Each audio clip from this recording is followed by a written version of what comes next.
Have you ever felt like you're standing at a crossroads with a dozen different paths stretching out before you, and you have absolutely no idea which one to take? You've made the pro-con lists, you've asked for advice, you've analyzed every possible outcome, and yet you're still frozen, paralyzed by the fear of making the wrong choice.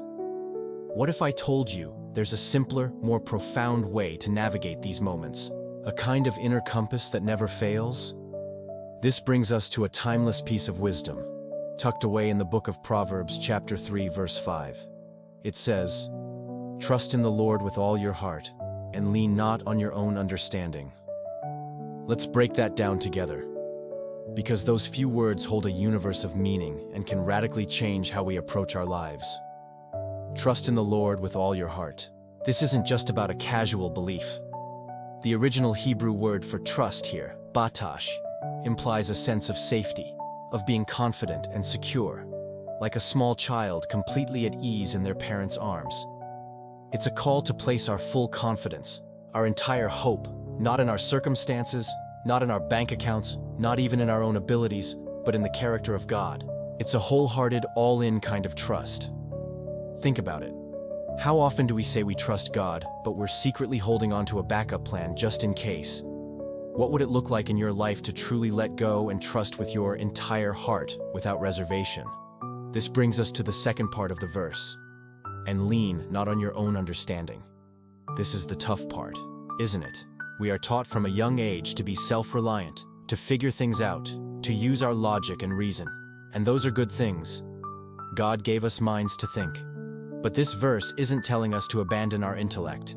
It's warning us against making our limited human understanding the ultimate authority in our lives. Our understanding is like seeing the world through a keyhole. We can see a little piece of the picture, but we can't see the whole room. We see the immediate, the tangible, the here and now. But God sees the entire tapestry. He sees how every thread, every color, every knot, even the ones that look like mistakes to us, weaves together to create a beautiful masterpiece. When we lean only on what we can see and comprehend, we limit ourselves to that keyhole view. We miss the bigger picture that God is orchestrating. So, how does this play out in our daily lives? Let's get practical. Imagine you're facing a major career decision. Your own understanding might be screaming at you to take the job with the higher salary and the better title, because that's what seems logical. It's the smart move. But maybe you have this quiet, persistent feeling, a nudge from the Holy Spirit, that the other job, the one that seems less impressive on paper, is where you're truly meant to be. Leaning not on your own understanding means having the courage to listen to that quiet whisper over the loud shouts of your own logic. It is choosing to believe that God's plan for your fulfillment and purpose might look different from your own plan for success. Or think about a relationship that's causing you pain. Your understanding might tell you to hold a grudge, to seek revenge, to protect yourself by building walls. It feels justified, right? But trusting in the Lord might mean choosing the radical path of forgiveness, not because the other person deserves it, but because you trust that God's way of healing is better than your way of holding on to bitterness. It's an act of faith, believing that letting go will bring you more freedom than holding on ever could. This proverb is essentially an invitation. It's an invitation to trade our anxiety for His peace. It's an invitation to swap our limited perspective for His infinite wisdom. When we insist on leaning on our own understanding, we carry the full weight of our decisions, our futures, our worries. It's exhausting. But when we choose to trust in Him, we transfer that weight onto His shoulders. Shoulders that are strong enough to carry it. So, I want you to ask yourself, in what area of your life are you leaning completely on your own understanding right now? Where are you trying to control every outcome, analyze every possibility, and carry the burden all by yourself? Is it in your finances, your family, your health, your future? What would it look like right now, in this moment, to consciously shift that weight? To say, God, I've done all I can. I've thought this through, and I'm still lost. I'm choosing to trust you with this. I'm letting go of my need to have it all figured out, and I'm leaning on you instead. This doesn't mean we become passive and do nothing.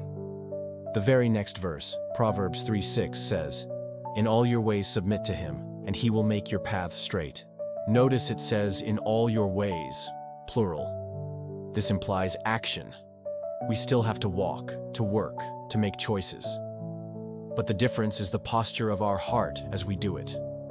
We move forward not with anxious striving, but with peaceful trust, consulting Him with every step, acknowledging that He is our guide. When we do this, the promise is incredible. He will make your path straight. He will clear the way. He will remove the obstacles. He will guide you around the pitfalls you couldn't even see.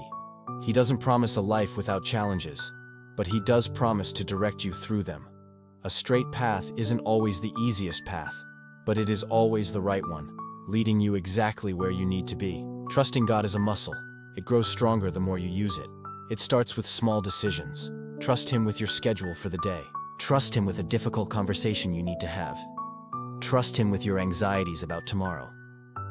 As you see His faithfulness in the small things, your capacity to trust Him with the big things will grow exponentially. You'll start to see His hand in everything, and that keyhole view of yours will begin to widen. This ancient wisdom from Proverbs 3:5 is not just a nice platitude. It's a blueprint for a life of peace, purpose, and freedom. It's the secret to navigating the crossroads of life not with fear, but with faith. Thank you so much for spending this time with me today. I hope this message has encouraged you. If you have a specific situation or intention that you're trying to trust God with, I invite you to share it in the comments below.